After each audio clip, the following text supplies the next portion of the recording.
D'abord l'action après l'émotion, dispositif post-attaque déployé cet après-midi en plein cœur de la zone de baignade de Boucan-Canotte.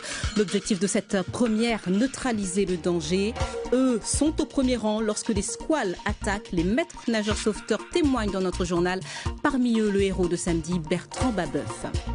Comment faire respecter les interdictions de baignade? Jean-Marc Collienne nous détaillera les pistes à étudier. Elles sont nombreuses. C'est ce soir le plus du 19h. Autre question à la une, comment éviter le traumatisme après un tel drame? Comment ne pas se laisser envahir par la peur? Et comment éviter que notre société se déchire sur ce sujet? Il s'est penché sur ce thème. Le psychosociologue Arnold Jacou est l'invité du 19h. Bonsoir, monsieur Jacou. Bonsoir. D'abord, pour ouvrir cette édition, nous allons prendre des nouvelles de ce jeune bodyboarder. Il n'avait pas résisté à l'appel de sa passion. Laurent Chardard, bodyboarder de 20 ans, happé par un requin bulldog samedi, n'est plus dans le coma ce soir. Mais la victime n'a pas encore retrouvé l'usage de la parole. Vous voyez ces images. Notre journaliste Laurent Pirotte avait rencontré cet habitant de l'étang Salé il y a un an. Le surfeur et ses amis avaient sauvé un homme de la noyade. C'était en août 2015 à la cascade Niagara. Laurent Chardard gardera à vie les séquelles de l'attaque de samedi, amputé de sa jambe droite et de son bras droit. Depuis hier soir, son pronostic vital n'est plus engagé. Et nous allons prendre la direction de la plage de Boucan-Canotte, ce spot où le drame est survenu samedi dernier. Cet après-midi, sur ce spot, il y a eu une grande première, le déploiement d'un dispositif post-attaque au cœur même de la zone de baignade. Voyez ce reportage signé Thierry Chapuis.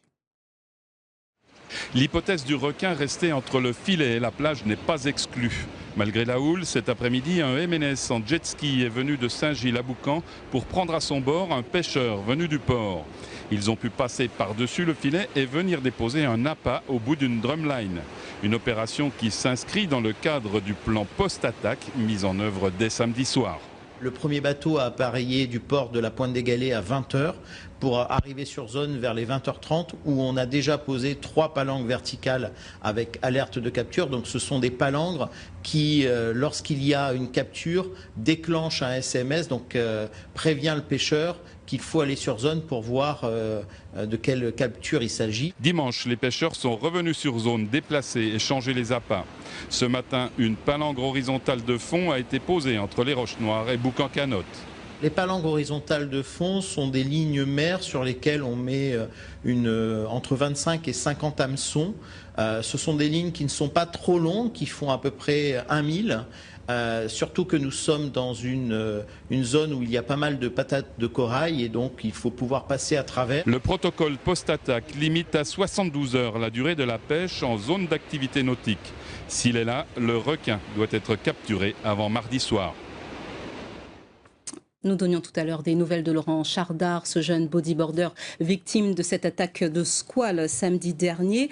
L'homme qui lui a sauvé la vie est lui aussi sur un lit d'hôpital, blessé à la jambe. Bertrand Babeuf a subi une intervention cet après-midi, opéré par les chirurgiens de Gabriel Martin. Avant cela, il s'est confié à nos confrères de Réunion Première Radio. Sauver ce jeune malgré sa propre douleur, c'est ce qu'il a fait et de manière héroïque. Écoutez. Tous les collègues se mettent à tourner le jet ski et le préparer pour partir. Et moi, j'enfile mon gilet, je prends mes palmes et la radio, comme on doit le faire en cas d'intervention. Je décide de prendre le jet et d'y aller. Un collègue se propose de venir avec moi, donc mon collègue Vincent. Normalement, dans d'autres conditions, on ne serait pas allé, parce que là, c'était vraiment très gros. Mais je décide d'y aller quand même avec l'accord de Vincent, qui est mon chef de poste aussi. On se dit que si on n'y va pas, il va mourir, quoi. Il a un requin qui lui tourne autour. On ne voyait pas les jambes, mais on voyait bien qu'il manquait un bras de loin. On se retrouve un peu en difficulté dans les vagues. Je me casse la jambe sur la première vague. Malgré ça, je continue mon intervention. On récupère le jeune. On a un peu de mal à le mettre sur le sled parce qu'il était bien blessé. À notre arrivée, on s'occupe de nous. Les gens ont été formidables. D'ailleurs, je tiens à remercier tout le monde. Et à présent, nous accueillons un invité sur ce plateau, Arnold Jacou est psychosociologue. Vous êtes l'auteur d'un roman intitulé La tête sous l'eau et vous parlez de cette crise requin. Certains préfèrent parler de risque requin plutôt que de crise. Moi, je parle surtout de la crise sociale, c'est-à-dire de la façon dont les attaques meurtrières des requins ont entraîné toutes sortes de réactions ici à La Réunion, chez les usagers de la mer et chez les autres. À qui la faute ? Je ne cherche pas la faute, j'observe simplement que lorsqu'il y a conflit qui se répète d'année en année à propos des mesures opérationnelles à prendre pour se protéger contre les attaques de requins, lorsque donc le conflit perdure, ça veut dire qu'on n'a probablement pas pris les bonnes décisions dans des conditions suffisantes, puisque je pense qu'ils ont fait, des décisions ont fait l'objet, comme toujours, de rapports de force, d'influence, tout cela, et dès qu'une décision est prise, par un courant, l'autre courant va réagir immédiatement et de manière offensive. Donc, vous êtes avec nous depuis le début de ce journal et vous avez avec nous regardé ces reportages quand on a parlé de ce dispositif post-attaque déployé au sein même de la zone de baignade à Boucan-Canotte. Vous avez secoué la tête. Oui, vous dites que ce sont des représailles inutiles. Je ne suis pas un connaisseur du requin. Je me garde bien d'en causer. La seule chose que je crois, c'est que psychologiquement, le fait qu'on poursuive l'éventuel responsable de l'attaque doit être rassurant pour la population. C'est surtout le but, c'est de rassurer la population. Mais à ce que j'ai compris, jusqu'à maintenant, depuis 2011, on n'a jamais retrouvé dans l'estomac d'un requin des restes humains et certainement pas après une attaque. Alors nous allons à présent donner la parole à un autre spécialiste. Il répond à cette question, comment faire, comment vivre avec de telles blessures, des blessures provoquées par des attaques de requins. Comment vivre avec de telles images? C'est un reportage signé Jean-Claude Toyer et Florence Bouche. Pour ce psychiatre, le traumatisme après une attaque de requin est identique à celui subi au cours d'une guerre ou d'un attentat. Il faut qu'il apprenne à vivre avec la mutilation qu'il a subie. Mais le traumatisme lui-même restera pendant longtemps dans sa conscience. Et c'est le travail psychologique, l'aide psychologique qu'on va lui apporter, qui va lui permettre de se reconstruire progressivement. La victime doit aussi apprendre à vivre avec des mutilations qui marquent son corps à jamais. C'est quelque chose qui est difficile pour la conscience à intégrer, mais finalement on l'intègre progressivement, on le dépasse. Et on arrive à faire face, mais encore une fois, c'est la solidarité familiale, c'est tout ça qui vont contribuer à lui permettre de se reconstruire et de retrouver un équilibre. Dans le cas de cette dernière attaque, la victime peut aussi, dit le psychiatre, se sentir coupable de ne pas avoir respecté les consignes de prudence. Tout le travail psychologique consistera donc aussi à lui faire dépasser cette notion de culpabilité. Au-delà donc des polémiques évoquées, intéressons-nous aux victimes. C'est quasiment une blessure de guerre. Vous avez entendu ces mots. Alors, faut-il accompagner les victimes d'attaques de requins? Comment on attaque ces blessés, ces victimes de guerre? Oui, je pense que... D'abord, j'ai été touché par cela. J'ai une sensibilité qui s'est développée au contact de ces situations. Je pense qu'il est absolument nécessaire d'accompagner, effectivement, et d'utiliser toutes les méthodes qu'on connaît d'accompagnement pour des graves traumatisés comme en situation de guerre, ça c'est sûr. Quelle méthode, rapidement?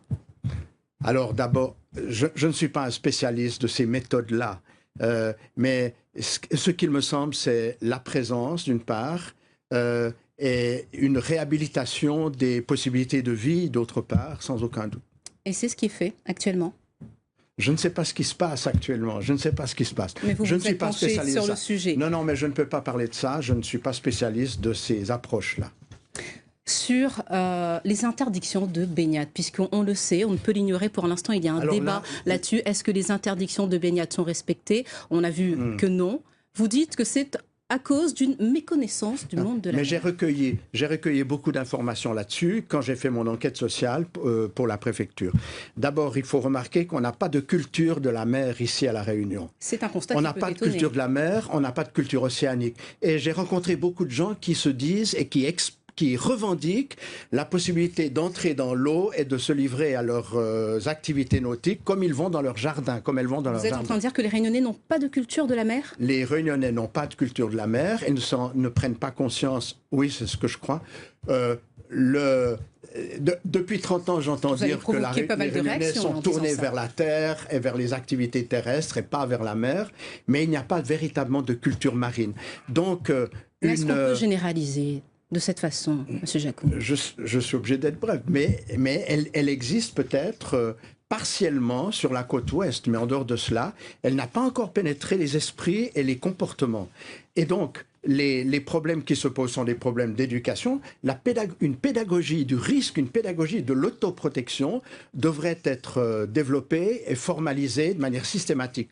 Jusqu'à maintenant, le meilleur pédagogue face à ce risque requin, c'est ce qu'il faudrait avoir aujourd'hui. Oui, ça. mais le meilleur pédagogue pour se protéger, on le voit maintenant, c'est la peur et l'horreur de la situation qui est déclenchée par l'attaque. Mais cette peur pédagogique s'atténue très rapidement. Au bout d'un certain nombre de semaines, les gens retournent à l'eau et donc il est nécessaire d'avoir des outils pour que les gens apprennent à se protéger. La famille joue un rôle, les amis, les informations, les médias peuvent jouer un rôle pédagogique. Le rôle pédagogique qui ne fonctionne pas, on le voit, c'est l'arrêté préfectoral. Il n'arrive pas à fonctionner comme pédagogique. Parce qu'il ne suffit pas de décréter une information, mais il faut encore savoir que ce qui compte, ce n'est pas ce qu'on dit, c'est la manière dont les gens perçoivent la chose et dont ils peuvent l'approfondir. Et ça ne se fait que imparfaitement, hélas. Il ne faut pas le reprocher aux autorités. Et nous aurons l'occasion d'en reparler, évidemment, puisque, évidemment, c'est un sujet que nous allons détailler et évoquer dans nos prochaines éditions. Merci. Avant la peur, avant l'horreur, avant les drames, ils sont là pour protéger les Réunionnais, ces hommes en t-shirt jaune et rouge, postés chaque jour sur nos plages pour nous surveiller et nous porter secours. La mission des sauveteurs est souvent compliquée et souvent, et là encore, ce sont les comportements de certains baigneurs qui rendent leur tâche difficile. Voyez ce reportage de Jean-Claude Toyer et Florence Bouchou. Ils sont retournés sur le spot de Boucan-Canotte cet après-midi.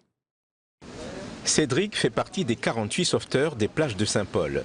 10 ans de métier, dont 8 à Boucan. Des attaques de requins, il en a vécu 3, dont 2 mortelles. Pas toujours facile, dit-il, de dissuader les gens d'aller à l'eau, surtout le public de Boucan et des Roches Noires, un public particulier, précise-t-il. Plein de gens qui connaissent. Je viens ici, je connais. Et effectivement, avec ce type de public-là, des fois, ça peut être un peu difficile de des fois leur expliquer que la baignade est interdite. Un métier difficile pour des secouristes qui n'ont qu'un rôle de prévention, mais qui sont pourtant souvent perçus comme des empêcheurs de tourner dans l'eau. Si vous voulez rentrer à l'eau, je viendrai vous voir. Je vous interdirai la baignade. Je vous conseillerais fortement de ne pas y aller. Mais si vous y allez, je n'ai pas de pouvoir de police pour vous empêcher de rentrer à l'eau. Par contre, on a des protocoles à respecter. Si vous rentrez, on devra donc prévenir les gendarmes. Les sauveteurs n'ont pas de formation spéciale à attaque de requins, mais reçoivent un enseignement régulier sur les premiers secours, notamment pour bien traiter les hémorragies. Sur ce registre, tous leurs faits et gestes sont consignés. Cédric et ses collègues nous avouent vivre un cauchemar avec ces attaques, mais même si c'est parfois le ras-le-bol, personne ne songe à abandonner son métier. Et la Réunion n'en a donc pas fini avec ce risque requin. Le danger reste présent. Les autorités insistent sur l'importance de la prudence. Pour l'instant, ils ne préfèrent pas s'exprimer devant les caméras, mais Joseph Sinimané demande aux baigneurs, aux surfeurs et aux bodyboarders de respecter les consignes de sécurité. Il faut apprendre à vivre avec les requins. Cette phrase est celle du préfet. Dominique Saurin insiste lui aussi sur la prise de conscience individuelle, quitte à rabâcher, a-t-il précisé. Il était ce matin au micro de Florence Bouchou et Daniel Fontaine. Écoutez. J'emploie souvent le terme de « il faut rabâcher ». J'emploie souvent ce terme en matière de sécurité. C'est la réalité. Parce que souvent, il n'y a pas prise de conscience du danger. Le danger est sous-estimé. Ça n'arrivera pas à nous. Ça arrivera, on n'est pas concerné. Ce n'est pas un véritable danger.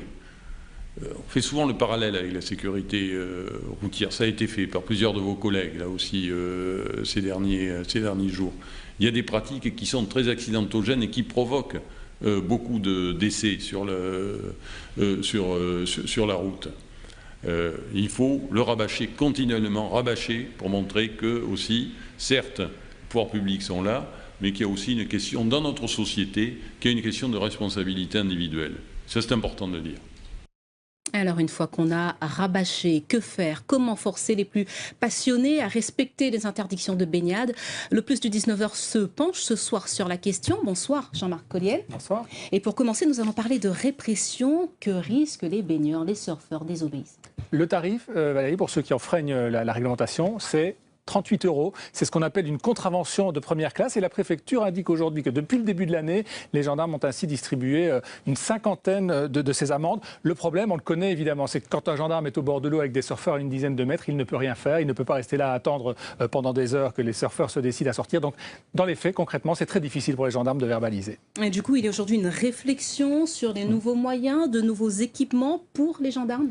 Oui, on pourrait voir dans les prochains mois des images comme celle-ci, comme ça existe déjà sur la Côte d'Azur, des gendarmes en jet ski. Le préfet a évoqué l'idée après le drame de ce week-end, mais en fait, c'était déjà dans l'air depuis un certain temps. La gendarmerie confirme aujourd'hui que la réflexion est en cours. Les gendarmes pourraient ainsi approcher les groupes de surfeurs et être plus efficaces dans leurs interventions, mais aucune décision encore n'est prise. Et il y a aussi cette réflexion sur le rôle des sauveteurs, ce qu'on appelle encore aujourd'hui les MNS. Oui, parce qu'eux aussi se trouvent souvent bien impuissants, comme on l'a vu encore samedi, quand pendant des heures, ils répétaient dans leur mégaphone toutes les demi-heures les consignes et demandaient aux surfeurs de sortir de l'eau. Du côté de la mairie de Saint-Paul, on lance aujourd'hui l'idée de permettre aux MNS de verbaliser, d'interpeller, voire de confisquer le matériel des surfeurs, un peu comme les agents de surveillance de la voie publique qui sont autorisés à verbaliser alors qu'ils ne sont pas policiers. Il faudrait pour cela que les maîtres nageurs ou par exemple le chef de poste de chaque MNS soient assermentés. Là aussi, la réflexion est en cours. En clair, vous êtes en train de nous dire, Jean-Marc, qu'il va falloir s'attendre à plus de répression pour plus de sécurité sur les plages. Oui, il y a aujourd'hui quasiment unanimité chez les responsables publics. Il faut protéger les gens, disent-ils, contre eux-mêmes